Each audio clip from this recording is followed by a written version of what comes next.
Big news out of Westminster today, and it's the kind that could affect millions of lives. A sweeping new welfare reform bill has officially entered Parliament, and it's being called the most dramatic overhaul of the UK benefits system in more than a decade. We're talking major changes to universal credit, personal independence payment, PIP, and how the government supports those with health conditions, disabilities, and low incomes. If passed, this bill could completely rewrite the rules on who qualifies for what, how PIP assessments are carried out, how much support people actually receive, and whether future claimants are better off or worse off than before. Whether you're a claimant, a carer, or just concerned about fairness in the system, now is the time to pay attention. So what's really inside this bill? And how could it impact you or someone you care about? Let's break it all down clearly, calmly, and without the jargon. The UK government has formally introduced the Welfare Reform and Work Support Bill, with its second reading scheduled for Tuesday in the House of Commons. That's the key moment where MPs will debate the core principles of the bill and vote on whether it should move forward. What's at stake? A complete restructuring of how the Department for Work and Pensions, DWP, delivers support from disability benefits to work incentives. Pressure is mounting. Backbench MPs are warning of rebellion. Disability rights groups are protesting outside Parliament. Opposition parties are demanding urgent revisions. And in response, several last-minute amendments have already been tabled, including softened reassessment rules and increased protections for existing claimants. According to New Work and Pensions Secretary Liz Kendall, the bill is meant to create a system that's more modern, fair and compassionate. But critics warn, behind the headlines, some of these changes could cut lifelines for vulnerable people.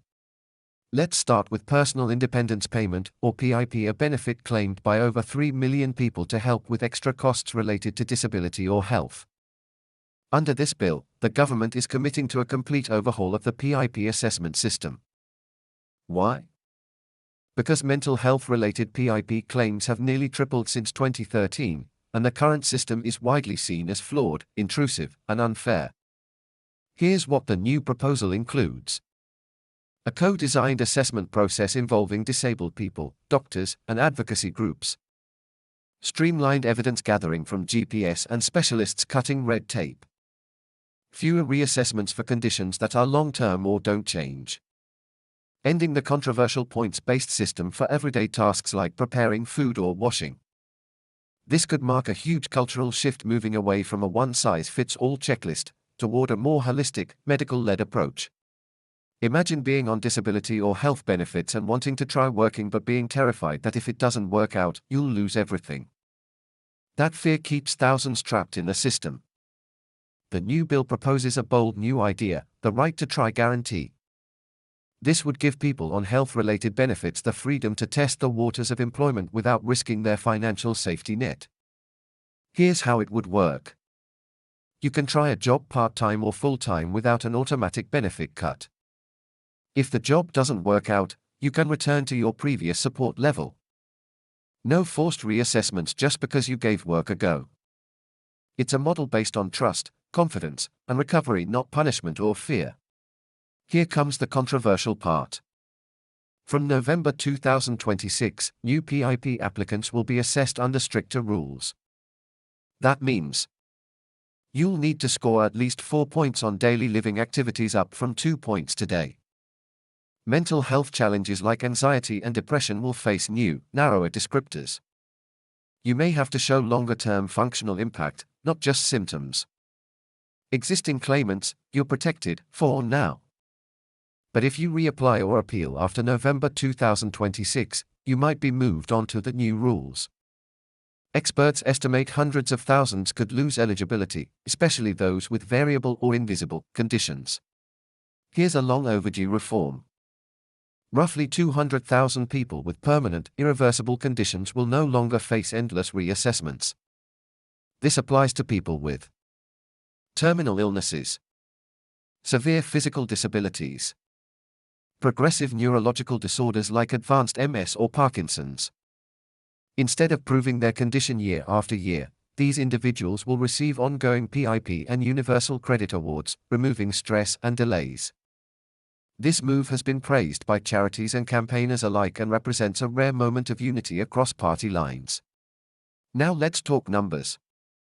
Under the bill, nearly 4 million households on universal credit will see above-inflation increases to their payments over the next 4 years. A single adult over 25 could be £725 better off by 2029. That's £250 more than they'd get if benefits simply followed inflation. Even better, health-related elements will be protected. Uplifts will continue year on year until at least 2030. These increases will be automated, no need to reapply. It's a rare moment of financial certainty for those already in the system. Here's the sting in the tail. From April 2026, new universal credit claimants applying on the basis of illness or disability will receive less support. Currently, some health claimants receive up to £138 per week on top of their base rate. Under the new rules, they'll receive a flat rate of just £50 per week, a drop of more than 60%. Why? Ministers argue the current system rewards illness and discourages work. But critics, including many MPs, call it a punitive cut that will hit the newly disabled the hardest. To soften the blow of these cuts, the government is injecting £2.2 billion into support programs aimed at helping people get into work. This includes £300 million over 3 years for disability employment schemes, a new Work Well program in partnership with the NHS offering integrated health and employment support, tailored coaching and skills training for people with long-term health barriers.